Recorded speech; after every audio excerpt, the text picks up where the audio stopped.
Laurent Roland Tonniquez, bonjour. Maurice Yagouan, bonjour, amis téléspectateurs, bonjour. Vous êtes fâché? Donc fâché pourquoi? Ah. Je ne suis pas fâché, fâché pourquoi? Par rapport à la conférence de presse du président de la République. Fâché pourquoi? Vous avez la mine renfroyée. Non, pardon. Bon. Il a fait son show. Donc tout va bien. Une fois encore, il a fait son show. Il a fait son show, donc vous êtes fâché. Fâché pourquoi? D'accord. Qu'est-ce qu'il a signé avec... Adrien Tchomakou. Comment allez-vous ce matin, Adrien Tchomakou? En pleine forme, Maurice, bonjour à toutes et à tous, chers internautes, téléspectatrices et téléspectateurs, bonjour. Hier, j'ai eu l'occasion d'être à la présidence de la République. J'étais derrière la caméra et nous avons vu, nous avons entendu. Il reste un troisième mot qu'on utilise quand on utilise ces mots-là. Nous avons cru. Ah, vous avez cru. Non, c'est l'expression. Quand on voit... Vous avez cru, c'est ça? Écoutez, Patrice Talon, quand vous le suivez, il a convaincu. En tout cas, moi, Patrice Talon m'a convaincu hier. Okay. Écoutez, les sujets phares, c'est la révision de la Constitution, c'est bel et bien le troisième mandat, la CEDEAO, et Macky Sall, le Sénégal, et aussi les forces de défense et de sécurité qui ont été mis en retraite forcée d'office. La presse ne pouvait pas tout dire. Laurent Roland Tonniquez. Hier, j'ai été impressionné parce que un journaliste a demandé au président de la République, Monsieur le président de la République, est-ce que vous partez vraiment en 2026? La réponse, elle est claire et Patrice Talon l'a donnée. Il dit qu'il part en 2026. Et c'est ça qui fait d'ailleurs la mention du quotidien Fraternité. Oui. Le président Patrice Talon, quand vous le suivez, en tout cas, moi personnellement, quand je l'ai suivi du début jusqu'à la fin, j'ai cru en la personne de notre chef d'État. Et j'ai foi à ses propos. Je pense que Patrice Talon n'est pas venu nous tenir des propos mielleux. Il était effectivement à cœur ouvert avec la presse et que Patrice Talon est en train de partir en douce en 2026. Si le chef de l'État arrive jusqu'à dire qu'il ne souhaite pas qu'on touche à qu'on place une petite virgule dans ce que vous appelez projet de révision de la Constitution et qu'il livre complètement Hassan Seydou du bloc républicain, je pense que Patrice Talon a dit la vérité, rien que la vérité, et il ne peut non plus revenir sur ses propos. Conditionnellement, il est partant en 2026. Il est allé plus loin, il dit qu'il ne veut même pas que quelqu'un assure ses arrières. Ah oui? C'est-à-dire les Olivier Bokor, les Johannes Dayon, les Joseph Ifame Djogbenou, qui courent par tous les moyens pour montrer qu'ils jettent des milliards. Et ça permet aux jeunes aujourd'hui de trouver quelque chose à grignoter chaque fois. Il a dit clairement, je parle de Patrice Talon, qui dit qu'il ne veut même pas que quelqu'un assure ses arrières. C'est-à-dire, à la fin de cette phrase, il a dit quoi?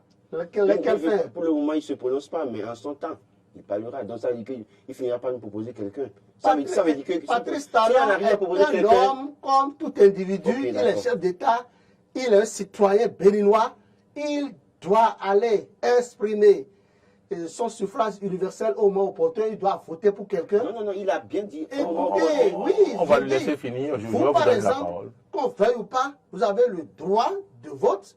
Donc tout le monde a droit de vote. Il doit aller voter pour quelqu'un. Il aura un candidat. Il va donner une consigne aussi, une consigne de vote. Il peut ne pas donner de consigne. On ne l'a pas vu donner de consigne. Ce qu'il a dit. On n'a pas vu Patrice Talon donner de consigne. Maurice Yagouan, j'en reviens. Autant de législatives. Je pense que j'ai vu un Patrice Talon hier, effectivement, à cœur ouvert. Il s'est exprimé librement. Il a vidé tout ce qu'il a dit à son peuple béninois. Il faut encore rassurer le peuple béninois qu'il est en train de partir en 2026. Il ne veut pas du tout qu'on révise la Constitution parce que, c'est-à-dire pour lui, c'est un débat qui est déjà passé. C'est-à-dire, affaire de révision de la Constitution. Écoutez, tel que Patrice Talon parlait hier, si le député Hassan Seydou du bloc républicain, s'il n'était pas un député, et c'est un jeune ou un citoyen comme ceux que moi je vois, on peut même le fesser. N'allons pas trop vite en besoin. Donc c'est pour dire que Patrice Talon, pas trop vite en besoin. tel que Patrice Talon a parlé, moi je crois que Patrice Talon n'est pas... on ne voit pas la main invisible du chef de l'État dans cette politique de révision de la Constitution. On va écouter, si vous le permettez, Adrien Tchomakou, Laurent Roland-Anthony. Laurent, oui, le chef de l'État a dit qu'il n'a besoin de personne pour assurer ses arrières. Faut-il le prendre au premier degré ou... Non, il ne s'est pas arrêté là. Il a dit qu'en son temps. Il a dit qu'en son temps, il dira... Ça veut dire que si en son temps, il dit celui qu'il faut voter ou celui que lui préfère, ça veut dire qu'il a fait un choix, il aurait fait un choix. Vous croyez que Patrice Talon quittera aussi, même s'il promet à plusieurs égards et que je vois les gens assez émus, alors qu'en réalité, constitutionnellement, lui-même sait qu'il a intérêt à partir de 2026 dans une certaine mesure. Donc quand il le dit rien de nouveau, quand même, dans une certaine mesure. La seule chose, c'est qu'on a besoin qu'il rassure davantage. Parce que des chefs d'État avant lui ont fait plus que ça, on dit plus que ça. Mais nous sommes où nous en sommes aujourd'hui. Faites allusion à Macky Sall. Pas Macky Sall seul, quand même. On a vu Ouattara, on a vu Alpha Condé au dîner, dans tout ça. Donc Patrice Talon n'est pas le premier chef d'État qui a fait des promesses à son peuple dans la sous-région et qui finalement, du jour au lendemain, a changé. Je ne dis pas qu'il changera dans une certaine mesure, mais ce qu'il dit, en quoi est-ce que ça va nous émouvoir? Moi, je pense que normalement, il le sait très bien en 2026, il a intérêt à partir pour son honneur et pour le respect du peuple béninois dans une certaine mesure. Première chose. Deuxième chose, vous dites il dit que il n'a besoin de personne pour assurer ses arrières. D'accord, j'ai vu le journaliste qui dit un certain nombre de nos personnes. Il n'a pas besoin de dauphin. Non, mais écoutez, Patrice Talon, vous connaissez très mal l'homme. En fait, vous pensez Patrice Talon finit le pouvoir en 2026 et laisser le pouvoir pour dire venez prendre, et puis là je suis devenu ancien chef d'État. Vous le pensez, vous le croyez vraiment? Moi, je ne le crois pas sur cette question. Je sais que Patrice Talon, voulant partir, voudra même de là-bas. Parce que s'il a pu aider Boni Yayi à gérer le pouvoir, d'accord, et à vouloir, ou à contrôler le pouvoir avec Boni Yayi pendant pratiquement 7 ans avant qu'il y ait bruit entre les deux, et sachant très bien que Patrice Talon a fait nommer des gens sous Boni Yayi pour pouvoir contribuer à la gestion du pouvoir sous Boni Yayi, ce n'est pas lui qui est devenu président de la République qui voudra laisser le pouvoir par terre pour n'importe qui et ne pas vouloir rester à la touche aussi et continuer à contrôler. Moi, sur cette question, je pense que le chef de l'État, il a dit ce qu'il pouvait dire pour calmer les gens et pour rassurer ceux qui sont facilement rassurés. Moi, je pense que sur cette question, n'allons pas très vite en besogne. Nous sommes sur un terrain politique et les acteurs politiques ont toutes les stratégies pour vous ramener à la raison. D'abord, quand le chef de l'État dit qu'il a demandé aux députés de ne pas réviser la constitution du Bénin. Vous avez suivi l'honorable Viviane Oroutama? Quand le chef de l'État... Non, c'est après. C'est récemment qu'il a dit ça. Avant, il a dit... Non, il avait dit ça avant. Oui, mais maintenant, il a dit de laisser tomber. Vous avez fini? Non, laissez-moi finir. Je vous ai laissé finir. Non, si je finis, vous allez prendre la parole. Je dis... Viviane Oroutama a parlé pour dire que quand le chef de l'État a rencontré les femmes du caucus parlementaire... Le chef d'État n'a jamais dit qu'il n'a jamais dit aux gens de ne pas ou de pas réviser. Mais il a dit, moi, je laisse tomber. Non, il a dit qu'il a dit... Cette question de révision de la Constitution. De toute façon, vous savez, les débats que nous avons eus ces dernières semaines ont certainement amené le chef à comprendre que le peuple n'en voulait pas. Et qu'un forcing pouvait amener d'autres situations difficiles à gérer dans une certaine mesure. Donc, il faut se féliciter de ce que tout au moins, le débat que nous avions eu ces dernières semaines, ces derniers jours, ça veut dire qu'au moins ça a réussi à faire capituler le chef dans une certaine mesure. Et je crois que c'est pour l'honneur... Je suis d'accord avec toi par rapport à ça. Je pense que c'est pour l'honneur du chef de comprendre que quand le peuple dit non, il faut écouter et vouloir partir et faire les choses, en tout cas, conformément à la loi, dans une certaine mesure, pour garantir la paix au Béninois. Donc, c'est sur cette question, oui, je peux féliciter Patrice Talon pour avoir eu le courage de capituler. Parce que quand vous suivez l'honorable Hassan Seibou, dont vous parlez, Adrien Tchomakou, il a dit à la face du monde, en parlant, il a cité le chef. Donc, en réalité, ça veut dire que Hassan Seibou qui dit qu'il a consulté, donc ça veut dire qu'il avait menti sur le compte du chef de l'État. Non, il n'a pas menti. Non, en fait, Adrien Tchomakou, moi, j'opine. Parce que, fort heureusement, je suis resté spécialement à la maison hier soir pour suivre les entretiens du début jusqu'à la fin. Donc, J'analyse en tenant compte des Pourquoi vous expressions. vous demandez s'il a menti? C'est toujours Non. sur la question de révision. Oui, mais si le monsieur a dit qu'ils ont consulté, qu'il aurait consulté le chef, et que voilà un certain nombre de choses, et que le chef disent par exemple que lui n'a pas demandé et qu'il leur a dit de ne pas toucher une seule virgule, dans cette mesure, il y a des informations. Non, il n'a pas dit ça. C'est maintenant, hier, à la conférence de presse, qu'il dit. Qui dit maintenant À partir de maintenant, qu'il ne veut plus. Oui, il ne veut plus. Ok, d'accord. D'accord. Très bien. Donc, Quelques précisions, tu permets. En réalité, Pourquoi nous sommes tous Pourquoi des vous voulez faire des individus. précisions? Les précisions sont vraiment importantes. Quand vous êtes un citoyen, vous injectez des milliards. Écoutez, vous injectez des milliards dans la campagne d'un potentiel candidat à la présidentielle. Souffrez que quand ce candidat passe, quand il devient président de la République, vous devez lui imposer des choses.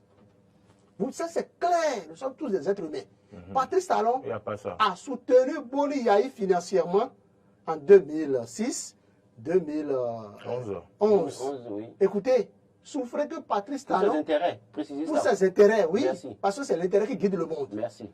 Souffrez que Patrice Talon place des ministres au sein de son gouvernement. Donc, Patrice Talon n'a rien fait de mauvais J'ai en ce jamais dit temps. que c'est mauvais. Et je vais plus loin en disant quoi? C'est que Patrice Talon devrait agir ainsi pour pouvoir récupérer ses milliards. Ok. Ça, c'est clair. Nous sommes en affaires. Patrice Talon, il a été homme d'affaires. Maintenant, que personne n'a financé la candidature de Patrice Talon, il doit gérer le pouvoir tel qu'il pense gérer. Pour J'ai récupérer jamais, ses fonds. j'ai jamais dit Il le doit gérer le contraire. pouvoir pour récupérer J'ai ses jamais fonds, dit vous le voulez contraire. dire. Écoutez, je n'ai pas dit ça. Je n'ai pas dit qu'il va gérer le pouvoir pour récupérer ses fonds. Vous avez dit que c'est un Autrement homme d'affaires. ça, c'est du passé. Patrice Talon, président de la République en exercice, il dit qu'il ne veut pas qu'on assure ses arrières. Ça veut dire qu'il ne veut pas injecter des milliards, il ne veut pas soutenir un candidat et venir n'a pas après. dit ça. Écoutez, C'est ça vrai. c'est une analyse. C'est mal qu'on ait Patrice Talon qui le dit ça.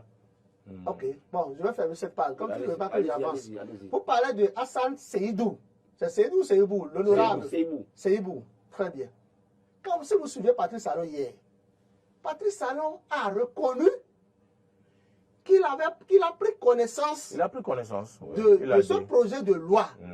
Mais ce qui l'enchante, c'est que quand vous lisez le projet de loi portant révision de la Constitution, on n'a pas touché à ce pas de phrase qui dit que nul ne peut faire de sa vie plus de 2 mandats. Ce débat est déjà dépassé. Donc, lui, il estime que le débat de 3e mandat que des gens agitent, c'est du passé.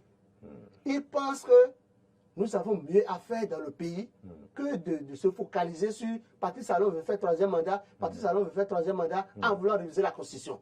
Et si des gens continuent de croire à ces velléités, à ces propos qui n'ont pas de tête ni de queue, alors ils pensent qu'on peut laisser tomber complètement la révision de la Constitution pour se préoccuper d'autres sujets d'actualité. Nous irons à la une du quotidien Le Béninois Libéré. C'est la hauteur d'esprit du monsieur qu'il faut évaluer. Très bien. Patrice Talon vient une fois encore montrer à la face du monde entier qu'il veut partir effectivement en 2026, qu'il entend sortir par la grande porte. Il n'est pas là pour défoncer une porte qui est déjà grandement ouverte, mais Patrice Talon est en train une fois encore de montrer qu'il est un homme de valeur, puisque la démocratie en Afrique, le modèle de la démocratie en Afrique, c'est le Bénin. Adrien Tchomakou, Oui. Laurent Roland-Tonikès, à la une du quotidien Le Béninois Libéré. L'on parle de Talon pose un piège d'agouti aux députés. Consigne du président de laisser le calendrier électoral en l'état. Tous les députés de l'actuelle législature souhaitent parrainer. Pourquoi j'ai voulu qu'on aille à la une de ce quotidien, le Béninois Libéré, Laurent Roland-Tonikès, Adrien Tchomakou. Les députés actuels veulent parrainer donc les candidats pour la présidentielle. Ouais. Alors que au moment où on devrait faire l'élection présidentielle, d'autres députés seraient déjà élus. Oui. Vous êtes d'accord avec moi? Oui. Si on laisse le calendrier en l'état, Oui. d'autres députés seront déjà élus. Oui, il a expliqué ça. On a Ils compris. seront Bon, élus, vous a- mais ils vous ne a- seront pas vous a- installés. Oui, mais vous C'est avez, ça, vous ils avez ne seront compris. pas installés. Ils ne seront pas installés, Installés. mais Et ils sont, pour- ils sont et pour déjà élus. l'éthique, Mais ils sont déjà Pour élus. l'éthique, il faut qu'il soit installé. Pour l'éthique, il faut qu'ils soient installés. Voilà, donc Et c'est pour ça, cela qu'il Patrice Talon est veut en train qu'on de fasse prôner. d'abord, si ces députés qui sont là veulent le parrainer, qu'on fasse d'abord l'élection, qu'on repositionne, qu'on change de position aux élections et qu'on fasse d'abord l'élection présidentielle, c'est bien ça, non? Avant de faire les autres élections. Mais dans ces conditions, est-ce que ces députés-là peuvent encore parrainer? Et c'est de cela que parle le Béninois libéré et dit que c'est un piège d'abouti. Et si l'on apprend que néanmoins la semaine prochaine, il y aura mardi prochain, il y aura plénière et que il se pourrait que la plénière se penche sur cette question de révision. Est-ce que vous pensez que même aujourd'hui, dans le rang de la mouvance, cette décision pourra passer? Alors, je voudrais partir d'un constat. Hier, automatiquement, quand les informations qui ont eu lieu, en tout cas les informations entre le chef de l'État et la presse, ont fuité un peu partout avec certains petits messages coupés envoyés sur les réseaux sociaux, j'ai pu voir sur le Facebook Edmond Dimitri Adanko, chargé de mission du président de l'Assemblée nationale. Et je sais, vous savez très bien que beaucoup parmi eux sont déjà du côté de Olivier Bokor, écrit « Nous l'avons dit et nous l'avons fait », en faisant allusion au fait que ils ont empêché la révision de la Constitution. En fait, le débat sur la révision de la Constitution, on en parle, beaucoup sont émus aujourd'hui, mais quand vous allez dans les fonds, et quand vous allez écouter les vrais acteurs dans les coulisses, vous comprendrez qu'en réalité, il y avait bien évidemment une volonté. Mais le problème, c'est quoi? Et vous faites bien de poser la question. Aujourd'hui, beaucoup de députés s'alignent derrière l'ami du chef. Et d'accord? Et puis, ne veulent plus être des dossiers pour le chef. En l'état, le chef sait qu'il n'a pas de chance pour que ses ambitions, peut-être dans une certaine mesure, prospèrent. La meilleure chose, c'est de capituler. Très bien. Vous avez vu un député prendre la parole, qu'on connaît, fait partie de ceux-là qui ont mené Patrice Talon en 2016, prendre la parole, je crois, à la une d'un journal il y a 2 jours, dire qu'il y a les problèmes, le vrai problème, le problème. Voilà. Qui a été professeur, je ne sais pas, en premier de l'ami du chef. Vous voyez comment il a pris la parole. Est-ce que vous pourriez imaginer ça de ce temps?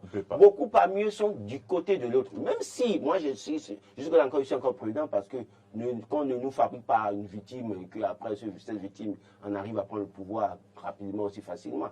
Mais moi, je pense qu'aujourd'hui, le chef sait que ce projet, si ça devrait être un projet piloté par lui, ça risquait d'échouer. Et donc, la meilleure option, c'est de capituler et de parler à la communauté béninoise pour dire, ce n'est pas moi, je ne voulais pas. D'ailleurs, même à partir de maintenant, je n'en veux plus, je n'en parle plus. Ça le grandit. Parce que ça, c'est pour son honneur dans une certaine mesure. C'est pour ça que je dis que, aujourd'hui, nous devons nous concentrer sur les problèmes des Béninois. Et Hassan Sebou doit aussi comprendre que, en réalité, parce que le président de l'Assemblée nationale a déjà programmé. Normalement, première chose, si le chef a parlé, et qu'ils sont assez responsables, objectifs eux-mêmes, c'est d'annuler tout ça là. On passe à autre chose. On passe à autre chose, tout simplement. Maintenant, sur la question du code électoral dont on parle, pour dire il faut organiser les élections présidentielles avant d'organiser les élections communales et législatives. Mais dans une certaine mesure, il y a un piège qui nous guette. Le problème, c'est que nous savons tous qu'au Bénin ici, il n'y a pas d'acteurs politiques convaincus, il n'y en a pas. Tout le monde veut s'aligner derrière le chef pour avoir sa part, oui ou non? Si on organise les élections présidentielles avant, il souffrait que tout le monde s'aligne derrière le nouveau président. Il y a un danger qui nous guette. N'oubliez pas qu'il y a ça. Mais l'autre chose aussi, c'est que comme beaucoup de députés ne s'alignent plus derrière la position du chef dans une certaine mesure, si on arrive à réviser pour que ce soit plus eux qui parrainent, c'est un coup réussi contre eux, certains parmi eux, qui s'agitent là parce qu'ils ont un pouvoir législatif. Mais si on organise les élections présidentielles en 2026, en premier lieu, souffrez que beaucoup d'acteurs, parce qu'ils veulent être DG, ministre, DG Port, je ne sais quoi, s'alignent derrière le nouveau président de la République. Et à ce moment-là, le nouveau président qui arrive a tout pouvoir, puisque après lui, on a organisé les élections. Donc il va contrôler les élections législatives et communales. Souffrez que ça arrive comme ça. Donc moi je pense qu'il y a un piège qui nous guette. Est-ce que le vrai débat aujourd'hui, c'est de toucher le code électoral pour dire que voilà, il faut faire ci, il faut faire ça pour amener les élections présidentielles en premier. Pourquoi alors ne pas alors laisser le code électoral en état dans cette mesure et faire un réaménagement de quelques jours, juste pour dire, bon, ok, si on a mis les élections législatives au niveau du deuxième dimanche du mois de janvier, pourquoi ne pas reculer alors pour amener ça vers le 1er janvier, le premier dimanche du mois de janvier? On a organisé les élections législatives le 8 janvier 2023. Oui ou non? Première semaine.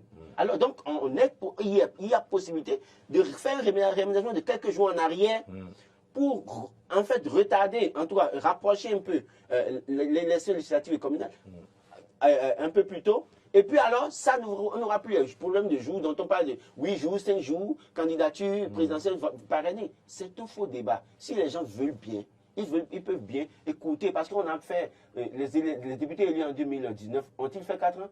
Non. On peut aussi faire la même chose. Le débat est bien ailleurs. Adrien Tchomakou, est-ce que vous avez suivi le chef de l'État, mais quand il disait que lui, il laisse cette question de révision de la Constitution, il a ajouté, je ne sais pas si vous avez cette information, que si les députés veulent, eux, réviser, c'est leur problème, qu'en tout cas, lui, il n'en parle plus. Oui, j'ai suivi le chef de l'État qui a tenu ses propos, mais il faut avouer que la révision de la Constitution aura bel et bien lieu. Ah bon, oui, c'est une autre information que vous nous apportez ce matin. L'information, elle est capitale au point où vous devez écouter. C'est une autre information que vous nous apportez ce matin. L'hypothèse est très une information surprenante. Si vous suivez le chef de l'État, l'information n'est même pas surprenante. Le chef de l'État, l'information que vous venez d'apporter, c'est pas surprenant. Le chef de l'État ne veut pas porter la responsabilité. Le chef de l'État, vous avez apporté l'information à 8h35 Adrien Tchomakou. La constitution du Bénin sera révisée. Il n'y a même plus quelque chose à dire autour. Ce qu'il faut dire, Patrice Talon même a déjà tout expliqué. Et ils auront l'effectif. Ils auront l'effectif à la fin. L'effectif est déjà là, non? Vous pensez que tous les députés, malgré tous les développements que Laurent vient de faire, que tous les députés vont voter pour cette révision? Même les députés de l'opposition, les démocrates là, pourquoi on est en train de leur arracher, comment on appelle, on est en train Adrien Tchomakou, c'est pas vérifié. Écoute-moi. C'est ce qui est prévu. Pourquoi on est en train de leur prendre actuellement est-ce que vous voulez dire de ne pas baisser les bras? Ce que je dis, comprenez, la révision de la Constitution sera effective, mais bien organisée. Écoutez. On voulait mal organiser.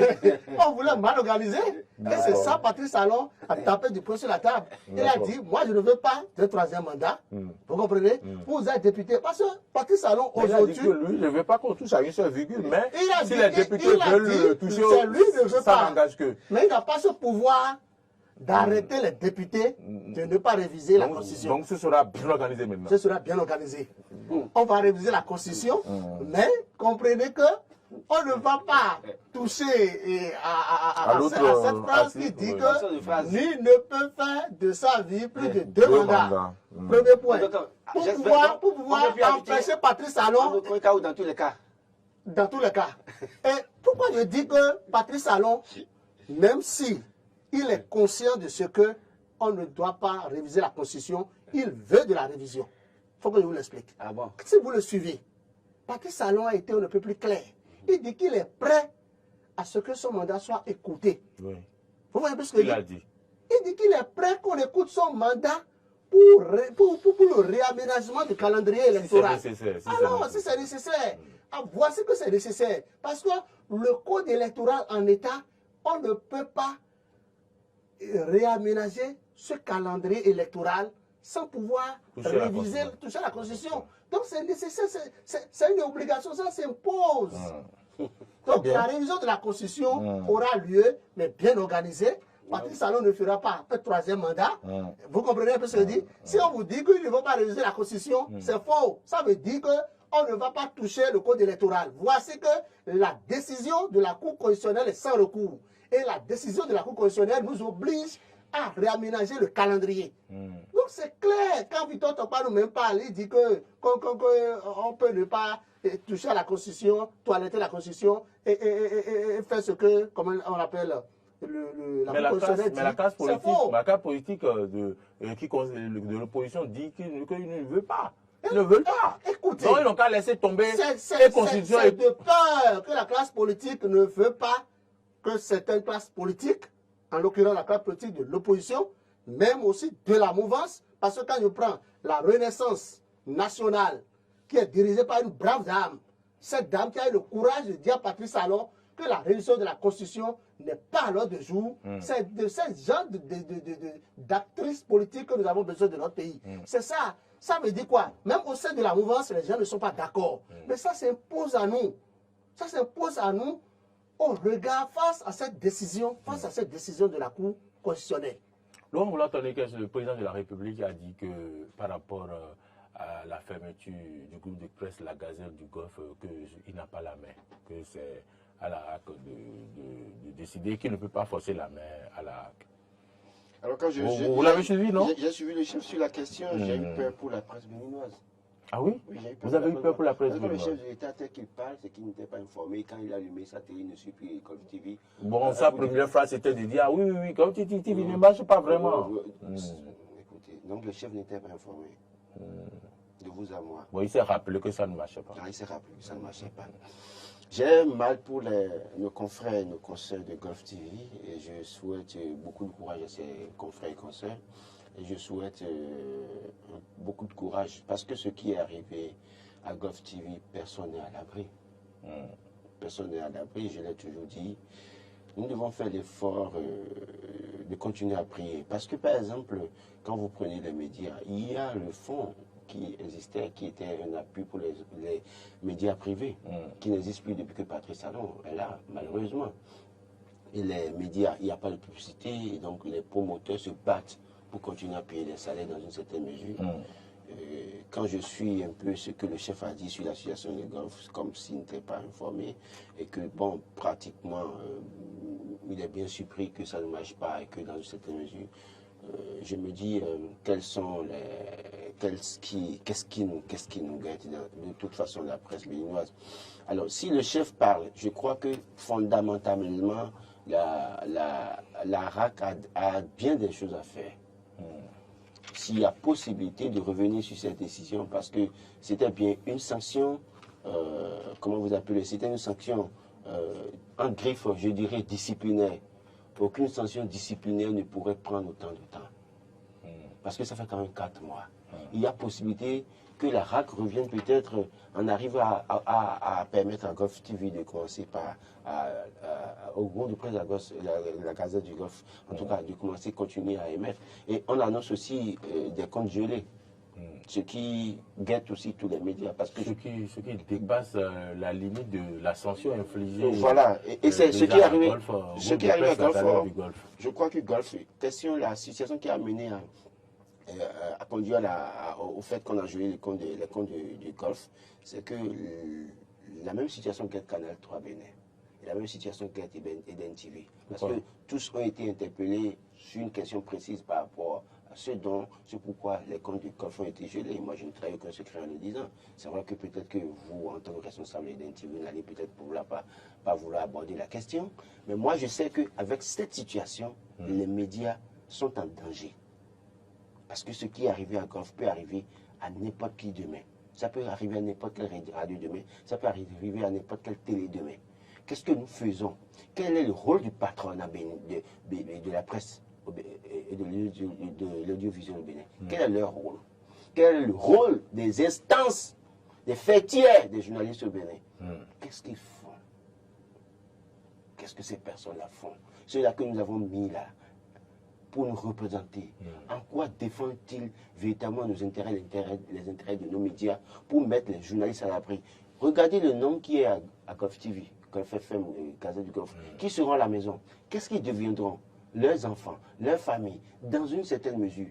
Et donc, c'est autant de choses qui font que moi je dis, écoutez, continuons à nous battre, continuons à faire l'effort de ne pas diffamer, je l'ai toujours promis, je ne diffamerai pas, je n'insulterai pas un chef, mais je dirai ce que je pense. Et tous les Béninois en son temps analyseront ce que j'ai dit. Si entre-temps j'ai dit quelque chose de mauvais. C'est pour dire quoi? Faisons notre travail, mais gardons l'esprit en esprit que tout peut arriver, mais soyons positifs pour que nous soyons à l'abri du pire comme les confrères de Golf TV dans une certaine mesure. C'est de la peine. Moi, j'ai de la peine d'en parler. Quand j'ai vu la manière dont le chef a abordé la question hier, j'ai eu de la peine pour la presse béninoise. Mais qu'est-ce qu'on peut? On va souffrir, on ne peut rien faire. Il y a une blague qui dit que lorsque la télévision LC2 avait été coupée, vous vous rappelez que c'est cette télévision que le feu général Kérékou aime regarder et que le soir, une fois à la maison, quand il a allumé la télé, elle a dit de lui allumer LC2, ils ont allumé et il a vu du noir. Et il a appelé, à l'époque c'était Alizato, il a appelé pour dire qu'il paraît qu'ils ont coupé Golf, de lui remettre ça. LC2. Et LC2, de lui remettre ça. Et quelques minutes après, ils ont remis LC2. Est-ce que vous croyez vraiment que le chef de l'État n'a pas la main, alors que à côté de moi dans la salle, quand tu le disais, il y a quelqu'un qui souriait comme s'il blaguait les journalistes, quoi. C'est la chair de poule en prenant la parole sur ce sujet. Vous savez, le jour que... Heureusement que ce n'est pas la chair de coq.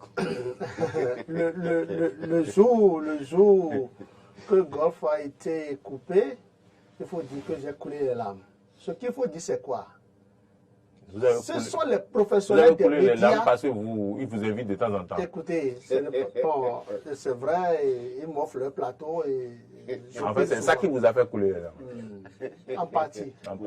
Ce qu'il faut dire, il faut avoir le courage et l'honnêteté de dire ce que nous disons, et je le dirai, je vais assumer. C'est la presse qui a fait amener Patrice Talon au pouvoir. Beaucoup ne vont pas croire ce que je dis. Golf, en premier c'est la presse. Je dis, j'ouvre mon chapeau à tous les journalistes béninois. C'est surtout Golf qui a commencé. C'est la presse qui a amené Patrice Talon au pouvoir. Et tout le monde était en grippe contre le pouvoir Boniyaï. Il n'y a pas de jour qui donnait à manger à tout le monde. Il n'y a pas de jour que la presse ne chargeait pas le pouvoir Boniyaï. Et il faut le dire, c'est Patrice Talon qui finançait ça. Disons la vérité. Ah non, on n'a pas les preuves. On n'a pas les preuves. On n'a pas les preuves. On n'a pas les preuves. Que Patrice Talon me On savait qu'il y avait une télécommande de Paris. Mais qui était véritablement la télécommande? On n'a pas le nom. On ne savait pas. Il y avait une télécommande de Paris. Mais... Non, il y a une télécommande de Paris. Voilà. Donc, dites que c'est la télécommande de Paris qui finançait. Non, on ne savait pas qui finançait. On ne savait pas qui. Parce qu'il n'y a pas de traçabilité, on n'a pas de document bancaire. Tout à fait. Ok. Patrice Talon, il faut me pardonner. Hein? On m'a dit de dire qu'il y a une télécommande de Paris. Ce qu'il faut dire, et ce que je déplore, c'est cette fermeture. Moi, je pense que Patrice Talon a tout le pouvoir. C'est vrai, hier, quand il parlait, il disait que c'est la RAC. Et qu'il s'est renseigné, on lui a dit que c'est un problème de non-respect de la déontologie. Ce qui est vrai. Ce qui est vrai. Mais, au-delà de ça, si nous admettons que la fermeture d'un espace médiatique est un facteur d'assassinat de la démocratie, je pense que notre RAC doit très rapidement pardonner, bien sûr, le groupe de presse, la Gazette du Golfe, et demander à ce que cette chaîne de télévision, de radio reprenne. Écoutez, ce que je déplore dans la procédure, c'est quoi? Est-ce que ce pourquoi, c'est-à-dire la faute professionnelle, a été commise, est-ce que cette faute a été commise sur la chaîne de télévision, la radio, la presse en ligne, et qu'est-ce qui concerne le code bancaire? C'est ça, je n'ai pas compris. Pourquoi on va geler leurs comptes? Parce que c'est ça que Laurent voulait expliquer. Depuis 6 mois que ce groupe de presse ne fonctionne plus, le PDG, dans son écrit, a dit clairement qu'il continue à payer les salaires à nos journalistes. Payer quelque chose quand même. Payer quelque chose. Mais quand même, son organe est fermé, donc il n'avait même pas, il pouvait ne pas payer. Il va plus loin. Il va plus loin. Il dit que depuis 2 ans, que des prestataires, pour des prestations de services qui n'ont pas été payés. et il demande à ce qu'il soit payé. Je pense que... Et il y a, avec cette situation, il y a une rupture de... Ça fait déjà 2 ans qu'il a, avec ça, été coupé. Non, ça fait 6 mois qu'il a été coupé. Mais depuis 2 ans, il y a des gens qui ne payent pas plus. D'accord. Supposez que vous avez un contrat avec... prestataire. Et dans cette situation, il y a des partenaires, VOA et autres, là, qui ne le payent plus parce qu'ils ont rompu le contrat avec eux. Parce qu'ils ne travaillent pas. Vous voyez un peu comment ce que ça amène. Je pense que... Quelle que soit la situation, quel que soit le problème, je pense que la HAC doit très rapidement les pardonner. S'il faudrait que la HAC, puisque le chef de l'État n'est pas impliqué. Le problème, c'est que les conseillers de la HAC ont obligation de réserve. Le président de la... D'abord, quand le chef parle, qui a nommé le président de la HAC? Non, mais nous sommes dans la séparation des pouvoirs, Laurent Roulaton-Eke. C'est lui qui a nommé, mais respectons la séparation des pouvoirs. Patrice Talon, lui, ne connaît pas code de déontologie. C'est la HAC, c'est le président de la HAC, c'est le conseil de la HAC. Je pense vous convenez avec moi que dans la Constitution, c'est le président de la République qui nomme le président de la HAC, non? Oui, mais dans la Constitution qui le dit. Il y a séparation des pouvoirs. Oui. Mais il y a toujours quand même une marge de manœuvre où le chef peut intervenir. C'est l'une des raisons pour laquelle moi je dis qu'on doit réviser la Constitution. Si on révisait la Constitution, il y a beaucoup de choses. S'il vous plaît, il faut laisser cette affaire de révision de Constitution. Il faut laisser cette affaire de révision de Constitution. Le peuple n'en veut pas. Est-ce que vous avez compris au moins ça là? L'affaire de révision, je dis, il y a toujours quelque part où le chef peut jouer pour permettre à la RAC de revoir sa décision ou bien d'abroger sa décision de suspension du groupe de presse, la Gazette du Golfe. Le chef a dit que lui n'a pas la main pour faire ça. Mauril, j'implore la clémence. Ou bien c'est parce que vous n'êtes pas encore président. Peut-être quand vous serez président, vous-même vous comprendrez qu'il n'a pas la main. J'implore, moi personnellement, j'implore la clémence du chef de l'État. Il faut que le chef de l'État... Il n'a pas la main. Il n'a pas la main. Écoutez, le chef de l'État n'a pas la main. Je ne parle pas à sa place, c'est lui-même qui a dit hier qu'il n'a pas la main. Mais pourquoi vous l'implorez? Il a l'obligation, le chef de l'État a l'obligation de veiller au bien-être de tout citoyen. Même s'il n'a pas la main. Malgré, c'est que contre le gré du citoyen même là, Patrice Talon doit faire son bonheur. Vous comprenez un peu ce que je dis? Il faut que Patrice Talon fasse le bonheur du personnel du groupe de presse La Gazette du Golfe. Parce qu'à partir de l'instant, les journalistes de ce groupe de presse auront fait. Les gens n'auront plus de salaire. Il faut comprendre une chose, quelque part, Patrice Talon a trouvé juste un raccourci pour éviter de se penser davantage. Vous savez, on a pris un ministère de la Communication. En temps normal, le ministère de la Communication fait office d'intermédiaire entre la RAC et le gouvernement normalement. Maintenant, est-ce qu'on a un ministère de la Communication chez qui peut-être nos collègues, confrères, consoeurs de Golfe pourraient aller se plaindre pour qu'il y ait peut-être qu'il y ait une séance de travail entre le ministre de la Communication et la RAC pour qu'on essaye de voir. Donc, moi, je crois que... Wilfried Léa-Goumbedi, porte-parole du gouvernement, fait office du ministre de la Communication. Vous savez, moi, non, et Laurent Roulaton-Eke a dit implorons la clémence de la RAC. Implorons la clémence de la RAC pour que ça soit réglé. Laurent Roulaton-Eke. Moi, j'ai cru à ce que le président Talon a dit en disant qu'il n'a pas la main parce qu'il a fini ses propos par ceci. J'ai aussi envie de plaire, de séduire et d'être aimé au lieu de passer pour le méchant président. Bon, je pense qu'il a tout dit. Quand vous lui demandez, par exemple, de faire tout cela, ça veut dire qu'il a envie aussi de plaire, d'être adulé. Ce sont les réformes du pouvoir. Peut-être qu'il a demandé au président de la HAC et il a dit non. Parce que pour le moment, c'est lui qui est le président de la HAC et il n'a pas à recevoir d'injonction de la part du chef de l'État. On va finir. J'espère que la cave est là. On va recevoir la cave. On va continuer le débat politique dans As-tu décalé. Je pense que c'est l'occasion pour moi de plaider.